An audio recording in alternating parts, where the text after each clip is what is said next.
میں اپنی قوم کے لیے جنوبی سندھ صوبے کا مطالبہ کرتا ہوں کہ جنوبی سندھ صوبے کے علاوہ آپ کے پاس کوئی مسئلے کا حل نہیں ہے، اور اگر کوئی کہے کہ یہ دھرتی ہم تقسیم نہیں ہونے دیں گے، یہ دھرتی ہم تقسیم نہیں ہونے دیں گے، تو جو لوگ اس ملک کو دو لخت ہوتا ہوا دیکھ سکتے ہیں وہ اس سندھ کی بھی تقسیم کو اپنی آنکھوں سے دیکھیں گے۔ اس لیے کہ ہم ملک تقسیم کرنے نہیں جا رہے، ہم ملک تقسیم کرنے نہیں جا رہے۔ جب تمہیں اس بات کا اختیار حاصل ہے کہ اس شہر کو تم ٹکڑوں میں تقسیم کر دو تو تمہیں جو چاہے اختیار مل جائے، لیکن اس شہر کے لوگوں کو ان کے وسائل پر اختیار حاصل نہ ہو، اس شہر کے لوگوں کو اقتدار میں ان کا جائز حصہ نہ ملے، یہ ممکن نہیں ہے۔ جس طرح تم نے اپنے اختیارات کا استعمال کر کے، تم نے اپنے اختیارات کا ناجائز استعمال کر کے اس شہر کو ٹکڑوں میں تقسیم کیا ہے، اس شہر کو مزید ٹکڑوں میں تقسیم کرنا چاہتے ہو، اسی طرح ہم اب اس شہر کو بچانا چاہتے ہیں۔ تم تقسیم کرنا چاہتے ہو، ہم بچانا چاہتے ہیں۔ تمام قومیتوں کی طرح صوبائی خود مختاری کم از کم چاہیے، اس لیے کہ اگر ہمارا اپنا صوبہ ہوگا تو ہم اپنے ٹیکسز کو اپنے مسائل کے حل کے لیے استعمال کر سکتے ہیں۔ اس سے کم پر مہاجر قوم کو بات نہیں کرنی چاہیے۔ اس سے پہلے تم پاکستان یعنی پنجابی، پٹھان، سندھی، بلوچی پاکستانی تھا ہی نہیں، اس لیے کہ جب میرے باپ داداؤں نے پاکستان بنایا اس کے بعد تم پاکستانی بنے، ہم تو پہلے سے پاکستانی تھے۔ مجھے پاکستان کا درس دینے والوں سے میں پوچھتا ہوں کہ اگر پاکستانی ہی صرف پاکستان کے اندر رہنا چاہیے اور کوئی قومیت کا تصور جو ہے وہ ملک کے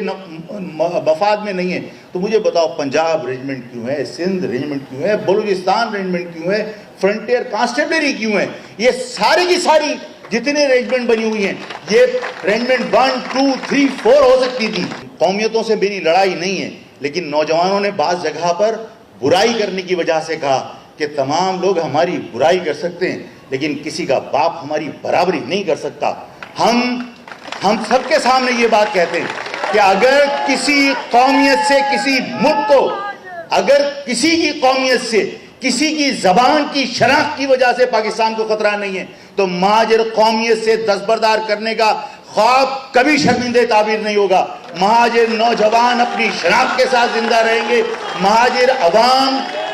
عوام اس شناخت کے ساتھ اپنے حقوق حاصل کریں گے اور اسی ملک میں رہ کر حاصل کریں گے، دنیا دیکھے گی۔ اگر یہ قومیت کا فلسفہ اس ملک کو کمزور کرنے کا باعث بنتا تو مجھے یہ بتائیے کہ خیبر پختونخوا نام کیوں رکھا گیا اور صوبائی قومی اسمبلی میں اس کی قرارداد کیسے منظور ہو گئی؟ تمام ادارے کہاں تھے؟ تمام اس ملک کے وفادار کہنے والے لوگ کہاں تھے؟ اگر یہ ملک کے خلاف تھا تو جو سرحد صوبہ تھا اس سرحد صوبے کے اندر لوگوں کو اعتراض تھا کہ سارے صوبوں کے نام ان کی قومیتوں کے حوالے سے، ہمارے صوبے کا نام بھی ہونا چاہیے۔ انہوں نے باقاعدہ قومی اسمبلی سے یہ قرارداد منظور کرائی، نام تبدیل کر دیا، سرحد کا نام خیبر پختونخوا رکھ دیا۔ اگر اس کا نام پختونخوا ہو سکتا ہے، علاقائی سطح پر اس کا نام ہو سکتا ہے، زبان کی بنیاد پر اس کا نام ہو سکتا ہے اور اس سے ملک کو کوئی نقصان نہیں ہو رہا، تو صرف مہاجر لفظ کے اوپر تمہیں چڑ کیوں ہے؟ یہ شہر ہمارے ہاتھ سے اسی طرح نکل رہا ہے جس طرح مٹھی سے ریت سلپ ہوتی ہے۔ اس شہر میں ڈوگر جیتے گا، چیما جیتے گا، مکسی جیتے گا،